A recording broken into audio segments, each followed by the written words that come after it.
네, 오늘은 빌립보서 3장 1절에서 9절을 중심으로 주 안에서 기뻐하라 라는 제목으로 함께 말씀을 나눠보겠습니다.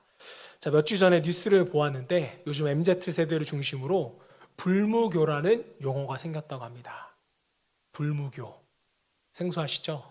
네, 불무교가 뭐냐면 불교 같은 무교라고 해서 불교를 믿는 것은 아니지만 이 템플스테이 같은 유행 때문에 절에 가서 명상을 하거나 쉬다 오는 것을 좋아하는 이 MZ 세대들의 새로운 종교 스타일이라고 합니다. 뉴스에 소개된 적이 있는데 불무교 이상하죠? 기무교도 생길 것 같아서 말씀을 드립니다.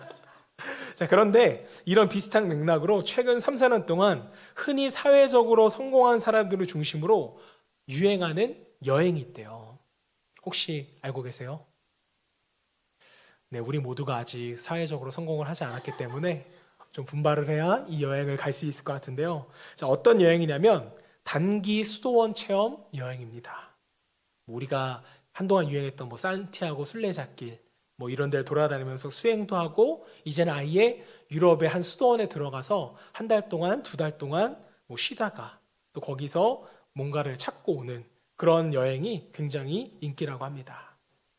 참석자 대부분들은요, 세상에서 부와 명예를 누리고 있는 흔히 세상 말로는 성공한 사람들이라고 합니다.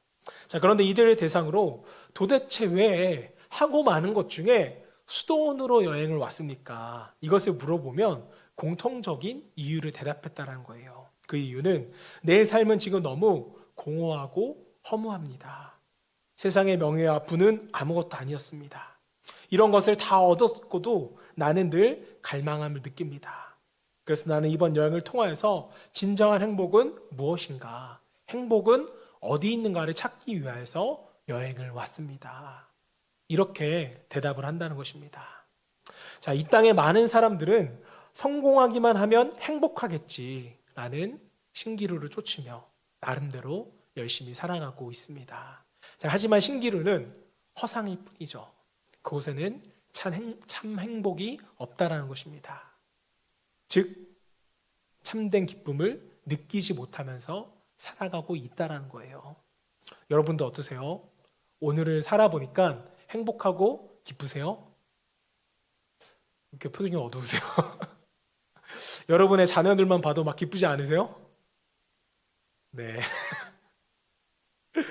나름 성공하신 분들이든 또 아닌 간에 그렇게 오늘을 살아가는 데 있어서 행복하지는 않은 것 같아요. 성공하지 못한 사람은 아직 성공하지 못해서, 또 성공한 사람은 성공 후에 밀려오는 공허감들 때문에 기쁨이 없는 그러한 삶을 살아가고 있는 것 같습니다. 자, 왜 인간은 행복하려고 그렇게 우리가 몸부림을 치는데 왜 인간은 그토록 행복하지가 않은 것인가? 왜 그럴까요? 여러분, 참된 기쁨은 세상 속에 있지 않기 때문이에요. 없는 곳에서 찾고 있으니까 찾을 수가 없죠. 자, 그렇다면 참된 기쁨은 도대체 어디 있는 것일까? 본문 1절 앞부분에서도 사도 바울은 이렇게 말합니다. 끝으로 나의 형제들아, 주 안에서 기뻐하라. 여러분, 어디에 기쁨이 있다고요? 주 안에서예요. 어느 분들은 속으로 아니 목사님 또 그 얘기인가요? 이렇게 생각할 수도 있습니다. 하지만 또 그 얘기입니다. 주 안에 있을 때 여러분 참 기쁨이 있으니까요. 물론 우리가 처음 듣는 이야기는 아니죠. 왜냐하면 빌립보서 앞부분에서 우리가 주 안에 기쁨이 있다고 말씀을 다 나누었기 때문입니다. 자, 그런데 사도 바울은 왜 또 이것을 강조하는 것일까요? 왜 앞에서 했던 말을 또 반복해서 말하고 있는 것일까? 그것은요, 우리가 아직도 주 안에서 기뻐하지 않고 있기 때문입니다. 그렇게 말했지만 우리는 여전히 세상에서 기쁨을 찾고 있어요. 여행을 가고 쇼핑을 하고 오락을 즐기고 이것도 행복하지가 않아서 여기저기 모임에 기웃거리며 그리고 잠깐의 기쁨 뒤에 몰려오는 더 큰 외로움과 우울감 속에서 우리는 살아버리게 됩니다. 자, 그래서 사도 바울은요, 주 안에서 기뻐하라고 말하면서 그 이유를 본문 1절 후반부에서 이렇게 설명합니다. 너에게 같은 말을 쓰는 것이 내게 수고로움이 없고 너희에게는 안전하니라. 느낌이 오세요, 여러분? 무슨 말인지? 잘 안 오죠. 자, 그래서 유진 피터스는 메시지 성경에서 이렇게 번역을 했습니다. 제가 읽어드릴게요. 우리 소식은 이쯤하겠습니다. 친구 여러분, 하나님 안에서 기뻐하십시오. 전에 편지로 한 말을 내가 되풀이하는 것이 나는 번거롭지가 않습니다. 여러분도 그 내용을 다시 들으면서 귀찮아하지 않았으면 합니다. 나중에 후회하는 것보다 안전한 길을 택하는 것이 훨씬 낫지 않겠습니까? 그래서 다시 적습니다. 뭐라고 말합니까? 주 안에서 기쁨을 찾지 않고 세상에서 찾는다면 너희는 나중에 뭐 할 것이다? 후회할 것이다. 인생을 살면 살수록 밀려오는 공허와 허물을 우리가 막을 길이 없다라는 거예요. 그런데도 우리는 주 안에서가 아니라 세상 사람들과 똑같은 다른 것에서 기쁨을 찾으려고 합니다. 그리고 행복하려고 몸부림을 치는 거예요. 이 안타까운 모습을 보며 사도 바울은 우리에게 말합니다. 주 안에서 너희가 기뻐해야 해. 그래야 나중에 후회하지 않아.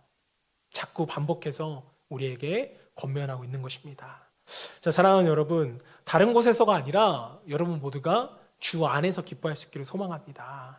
주 안에서 기뻐할 때만이 참된 기쁨, 우리가 영원한 기쁨을 누리게 되기 때문입니다. 자, 그렇다면 왜 우리가 주 안에서 참된 기쁨이 있는 것일까? 오늘 함께 본문을 통하여서 세 가지 교훈을 한번 나눠보도록 하겠습니다. 자, 첫 번째는요, 세상의 어떤 행복의 조건도 참된 기쁨을 주지 못하기 때문이에요. 세상의 그 어떤 조건도 우리 행복의 기준이나 조건이 될 수 없습니다. 자, 그런데도 사람들이 굳게 믿고 있는 신기루가 있어요. 그게 뭐냐면 성공하면 행복할 수 있다는 것이죠. 그리고 이 성공은요, 태어날 때의 조건이 결정한다고 믿는 세상이 되었습니다. 이것을 가리켜 뭐라고 부르죠? 일명 수저계급론이라고 부릅니다.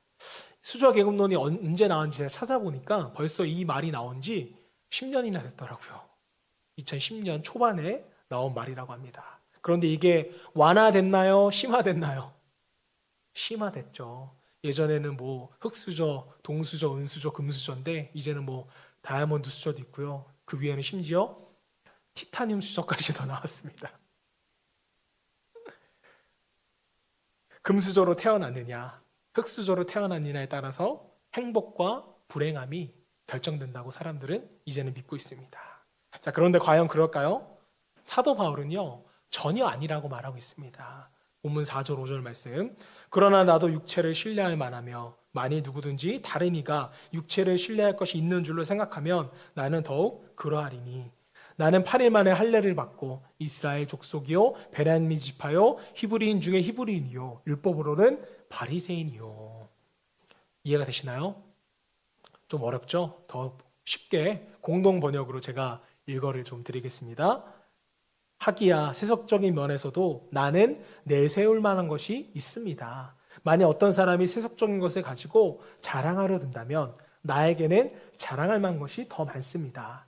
나는 이스라엘 백성 가운데서도 베냐민 지파에서 태어났으며 난지 8해 만에 할례를 받았고 히브리 사람 중에 히브리 사람입니다. 자, 사도 바울이 지금 무슨 말을 하고 있어요? 쉽게 말해서 나는 금수저였다. 아니 나는 티타늄 수저였다. 이렇게 말을 하고 있는 것입니다. 자, 보세요. 그는 며칠 만에 할례를 받았어요? 8일 만에 할례를 받았어요. 할례란 건 무엇입니까? 하나님의 백성이라고 자부하는 이스라엘 백성들의 언약의 표시였어요. 그 할례를 그는 태어나서 8일 만에 받았습니다. 성년이 되어 할례를 받아 하나님의 백성이 된 헬라파 유대인과는 달리 자신은 처음부터 태어날 때부터 하나님께 선택받은 백성이라는 거예요. 어마어마한 자격의 조건이죠. 근데 여러분 신학교에 가도 이런 비슷한 계급이 있습니다. 목사님의 자녀들은요 성골이라고 하고요, 장로님네 자녀들은 진골이라고 합니다. 그 외에 안수집사님, 권사님 자녀들은 육두품이라고 해요. 네, 이런 신학교의 골품제도 안에서 저는 뭐였을까요? 성골이죠, 당연히. 제가 목회자 자녀라고 해서 대우받는 게 이게 처음이자 마지막이었던 것 같아요. 네, 여러분 그렇게 불쌍한 눈으로 안 보셔도 됩니다. 사실 저는 아버지가 이제 경찰관이셨잖아요. 경찰관인 상태에서 이제 목사 안수를 받았기 때문에 저는 중간에 성골이 된 거죠. 그래서 뭐 목회자의 자녀들이 받는 뭐 그러한 상처나 슬픔은 전혀 없습니다. 자, 그러나 바울을 보면요, 태어나면서부터 성골이었어요. 게다가 바울은 유대인 중에서도 가장 명문 엘리트 지파인 베냐민 지파 출신이었습니다. 사울 왕도 베냐민 지파 출신이었잖아요. 자, 그뿐 아닙니다. 그는 히브리인 중에 히브리인이었어요. 무슨 말이에요? 바울은 유대인들이 가장 부러워하는 혈통에 따라 태어난 금수저 중에 금수저였다. 여러분, 바울이 이 이야기를 왜 꺼냈을까요? 유대주의자들이 빌립보 교인들에게, 야, 너희들 예수만 믿어서 그것이 될 게 아니야. 우리처럼 유대인들은 율법과 간습, 특별히 할례를 행해야 진짜 하나님의 백성이 될 수 있어. 이렇게 빌립보 교인들을 꼬셨거든요. 이것은 이방인들로 구성된 이 빌립보 교인들에게 상당한 유혹거리였습니다. 자, 왜냐하면 당시 이방인들은 선민, 하나님의 백성들로 선택되어진 유대인들에게 계치급을 받았기 때문이에요. 사람으로 대우를 못 받았습니다. 자, 이런 열등감이 빌립보 교인들에게 있었는데 유대주의자들이 너희도 할례 받으면 그들처럼 하나님의 백성들이 될 수 있어. 요즘 말로 말하면, 야, 너네 흙수저지? 야, 니네 이제 은수저는 될 수 있어. 빨리 가서 할례를 받아. 이렇게 말한 것입니다.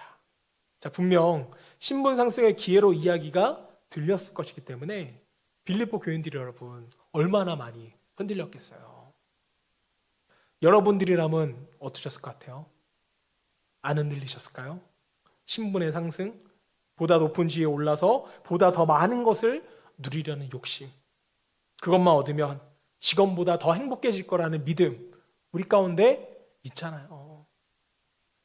그래서 여전히 주 안에서 누리는 참된 기쁨은 보지 못한 채 세상이 주는 기쁨을 찾고자 몸부림치면서 오늘을 우리가 분주하게 살아가는 것은 아닐까, 우리의 모습을 되돌아보게 됩니다. 자, 그런데 사도 바울은 말해요.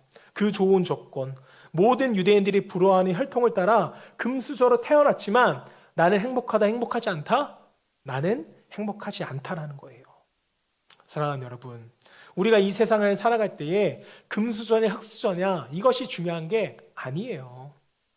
세상 사람들이 부러워하는 그 어떤 조건을 가지고 태어났다고 해도 그것이 기쁨과 행복을 가져다 주는 것은 결코 아니라는 것입니다. 자, 아니 오히려 그것을 우리가 추구할 때, 신분 상승을 통한 기쁨을 누리면서 살아가려고 할 때 우리 인생의 끝자락에서 밀려오는 그 허무와 절망을 극복하지 못한 채 우리는 우울에 갇혀서 비극적인 삶을 살아가게 되는 것입니다.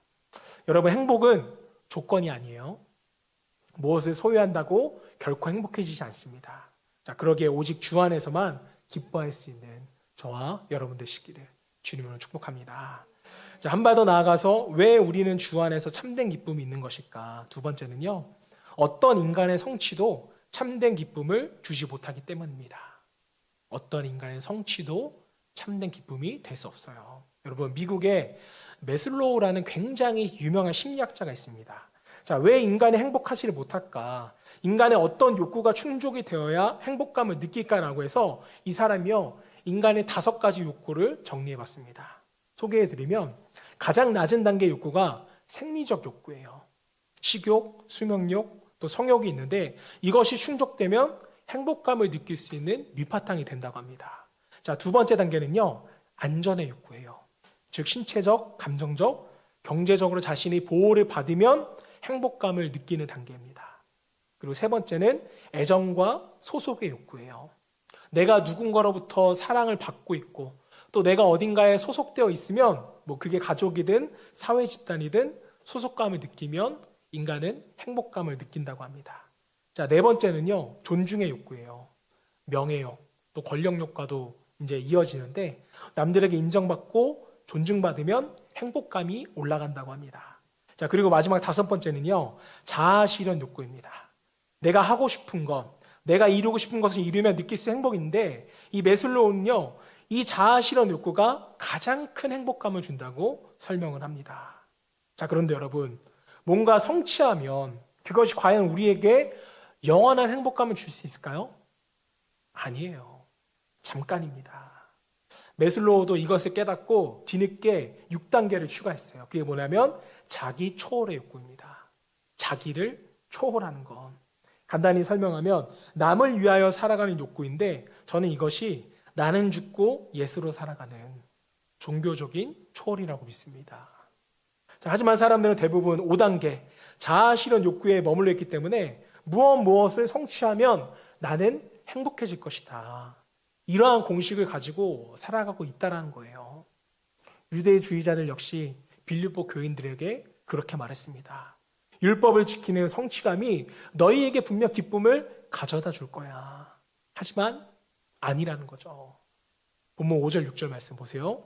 나는 8일 만에 할례를 받고 이스라엘 족속이요 베냐민 지파요 히브리 중에 히브리인이요 율법으로는 바리새인이요 열심으로는 교회를 박해하고 율법의 의로는 흠이 없는 자라.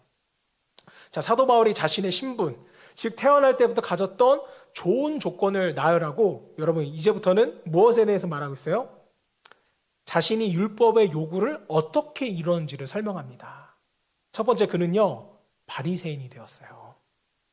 이렇게 말씀드리면 목사님 바리새인이 대단한 건가요? 라고 하시겠지만 당시 바리새인은요 정말 가장 훌륭한 신앙인이었습니다.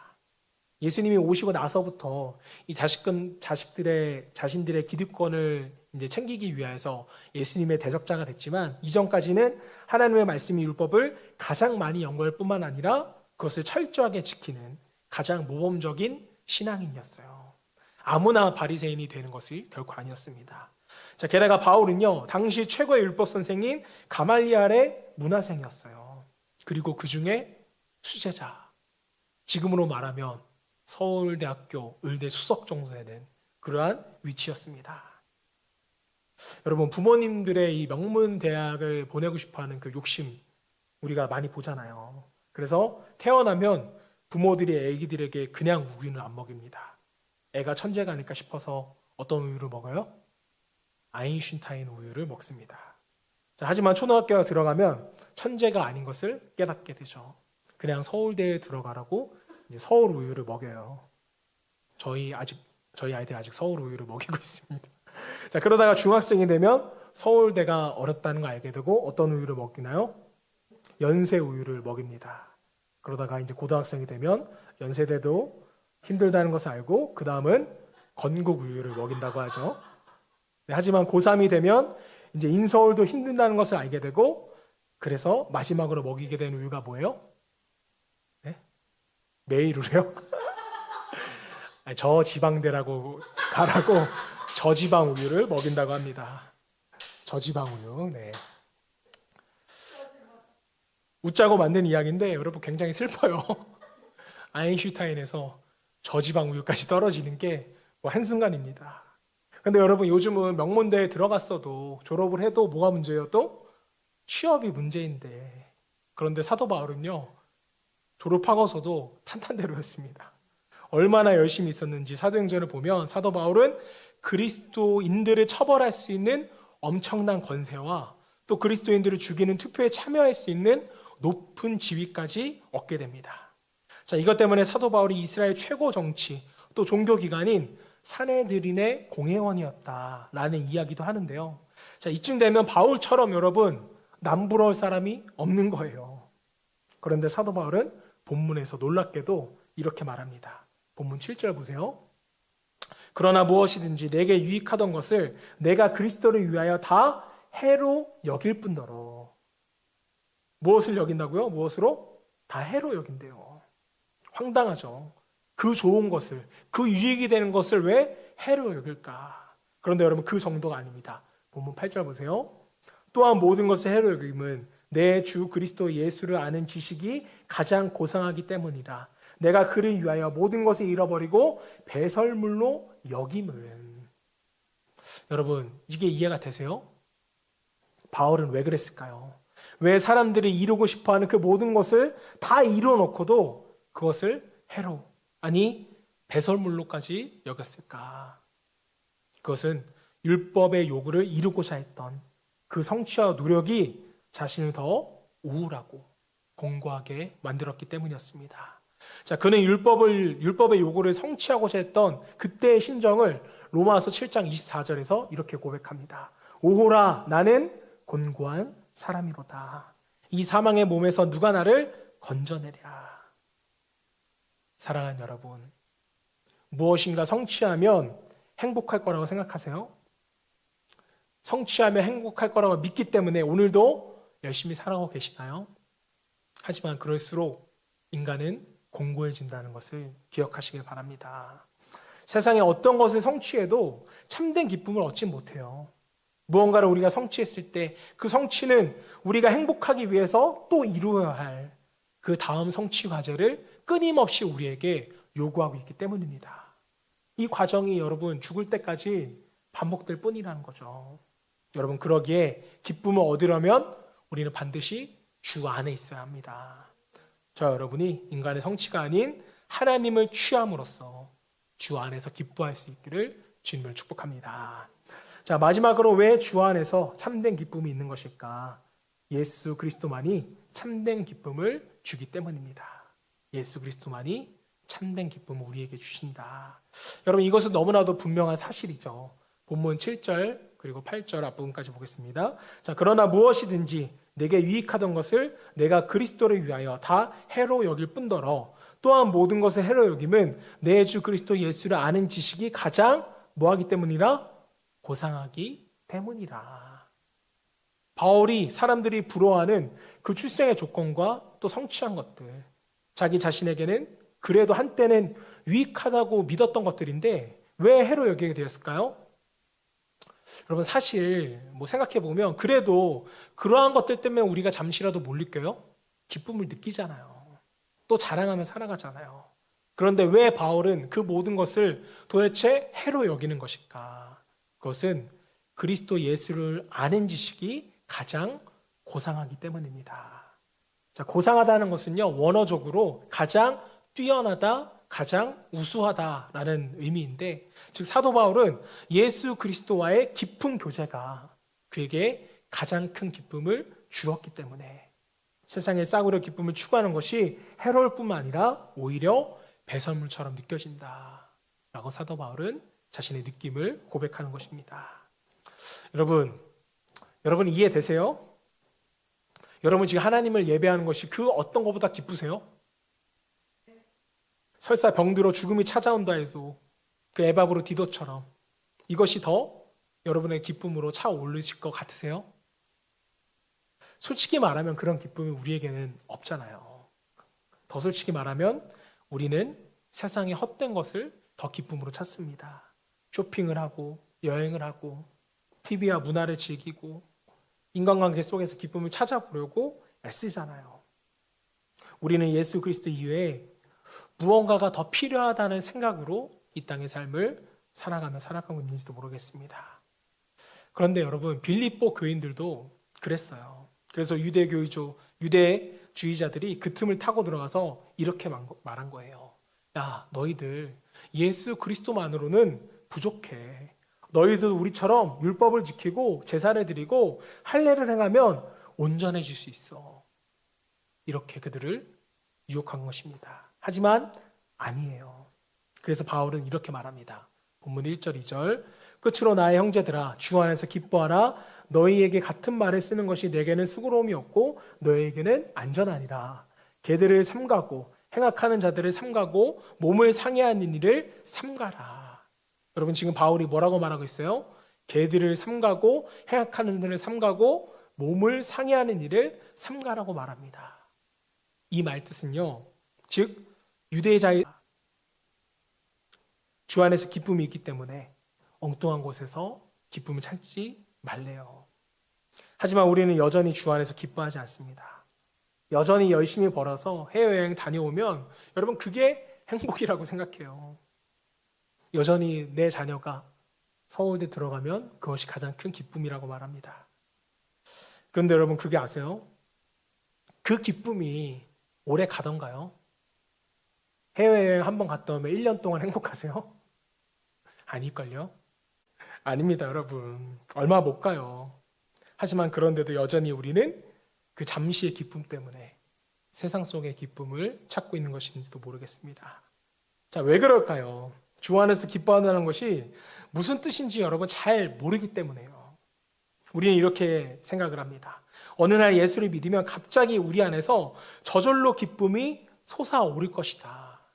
이렇게 여러분, 우리가 주 안에서 기쁨을 착각하는 경우가 많습니다. 자, 그런데 아니에요. 만약 기쁨이 그렇게 생기는 거였다면 사도 바울은 주 안에서 기뻐하라, 삼가라 이것이 아니라 예수를 믿으면 우리가 저절로 기뻐지게 될 것입니다. 이렇게 여러분 설명했을 거예요. 그런데 바울은 지금 우리에게 명령형으로 말하고 있습니다. 주 안에서 기뻐하라, 그것을 삼가라. 왜 그럴까요? 기쁨은요, 여러분, 적극적인 행동이기 때문이에요.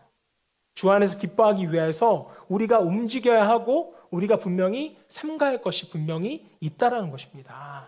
자, 물론 이것은 우리의 감정을 자극하라는 이야기가 아니에요. 적극적인 사고방식을 펼치라는 것도 아니고 기쁘지 않은데 기쁜 것처럼 위선을 떨라는 그런 이야기도 결코 아닙니다. 자, 그렇다면 주 안에서 기뻐하라는 말은 무슨 뜻일까? 그것은 주님을 더 깊이 알아가라. 주님의 인격과 주님의 구원 역사를 더 깊이 묵상하고 그분을 알아가라는 거예요. 주 예수 그리스도를 아는 지식을 더해가라는 것입니다. 자, 그러면 주님 때문에 또 주님으로 인해 오는 하늘의 참된 기쁨, 또 이 영원한 기쁨이 우리가 무엇인지를 알게 되고 그 기쁨으로 인해 충만해질 것이다. 이것이 바로 주 안에서 기뻐하라는 뜻입니다. 이에 대해서 여러분 핸드릭슨 목사님은요, 유명한 말을 남겼습니다. 읽어드릴게요. 솟아오르는 태양 앞에서 모든 별이 꼬리를 감추듯이, 그리고 크고 값진 진주 앞에서 모든 보석들이 광채를 잃어가듯이 바울에게 있어 내 주 그리스도 예수와의 깊은 교제 앞에서 그 밖의 모든 것들은 빛을 잃었다. 사랑하는 여러분, 여러분의 기쁨이 있으십니까? 매일매일 평생을 알아가도 다 할 수 없는 가장 고상한 이름 예수 그리스도를, 그분을 알아가는 그분과의 교제의 기쁨을 누리고 계시나요? 혹시 여러분들 중에 내가 예수를 믿었다고 해서 구원받았다는 확신이 있다고 해서 여러분들이 예수를 다 안다고 착각하시면 안 돼요. 우리는 구원을 받았어도 예수님에 대하여 또 하나님에 대하여 모르는 것이 너무 많습니다. 왜 그럴까요? 인간 스스로는 하나님을 이해할 수 없어요. 성령님이 조명해 주셔야 이게 가능한데 이 성령님의 역사로 우리가 예수를 알아간다는 것은 우리에게 어마어마한 기쁨을 준다는 것입니다. 하나님을 알아가는 것만큼 우리에게 큰 기쁨은 없어요. 혹시 그 기쁨을 알지 못해서 아직도 세상의 부와 명예와 권력과 재미를 추구하며 늘 부족한 기쁨, 그 짧은 기쁨을 추구하고 있다면 당장 버리시기를 바랍니다. 오늘 주 예수 안에서 또 성령의 능력으로 예수님 안에서 참된 기쁨을 누릴 수 있는 저와 여러분 되시기를 주님을 축복합니다. 한 가지 말씀을 이야기 나누고 말씀을 마치도록 하겠습니다. 여러분, 1931년 미국의 보험회사 세일즈맨으로 일하고 있던 한 사람이 이 라디오 공개 방송에서 노래를 할 수 있는 기회를 얻었는데, 그리고 노래를 한 뒤에는요 전국적인 스타가 되게 됩니다. 노래를 얼마나 잘 불렀는지 막 다 사람들이, 전 미국이 난리가 난 거예요. 방송제가 들어오고 여기저기서 돈과 인기가 주어지는 길이 열렸습니다. 자, 하지만 그는요 갑자기 두려운 마음이 들면서 머리 숙여 기도를 하기 시작했고 그의 어머니도 같은 때에 기도하기를 시작했습니다. 출세의 길은 열렸지만 마음에 전혀 기쁨이 없었다는 거예요. 그의 어머니는 사랑하는 아들 책 위에 작은 쪽지 하나를 조용히 갖다 놓고 갔습니다. 자, 거기에는 밀러라는 부인이 쓴 어머니가 자주 외웠던 성시였습니다. 그 시를 읽다가 청년은 갑자기 뜨거운 눈물을 흘리기 시작했고, 그리고 그 시의 마음속에 떠오르는 멜로디를 적기 시작합니다. 그리고 만들어진 노래가 바로 이것입니다. 주 예수보다도 귀한 것은 없네. 이 세상 부귀와 바꿀 수 없네. 영 죽은 내 대신 돌아가신 그 놀라운 사랑 잊지 못해. 세상 즐거움 다 버리고 세상 자랑 다 버렸네. 주 예수보다도 귀한 것은 없네. 예수밖에는 없네. 여러분, 이 청년이 누군지 아시나요? 바로 빌리 그라햄 목사님과 평생을 동역한 사역자, 찬송가 94장의 작곡가 조지 베르리 쉐아입니다. 자, 이분은 80이 넘도록 수많은 집회에서 찬양을 하셨는데요. 한 번은 이 네덜란드 암스테르담에서 전 세계 모든 전도자들이 모였을 때 특별히 찬양을 했다고 합니다. 찬양이 끝나고 장내에 있는 모든 사람들이 일어나서 기립박수를 쳤는데 그때 이분이 남긴 한마디가 장내를 오랫동안 숙연하게 만들었다고 합니다. 저기 왼쪽이 빌리그람 목사고요. 오른쪽이 이 조지 베르야 쉐야인데 이분이 이렇게 말했어요. 감사합니다. 그러나 여러분이 주신 박수갈채를 그리스도와는 바꾸지 않겠습니다. 너무 멋있잖아요, 여러분. 세상 사람들이 다 지금 나를 축혀 세워주고 있는데 예수 그리스도와는 바뀌지 않겠습니다. 사랑하는 여러분, 세상에는요 분명히 즐거움이 있어요. 그러나 더 분명한 것은 세상 즐거움에는 하나님은 계시지 않습니다. 오늘 저와 여러분 모두가 세상의 즐거움이 아닌 주님 안에서 영원한 기쁨을 누릴 수 있기를 주님으로 축원합니다.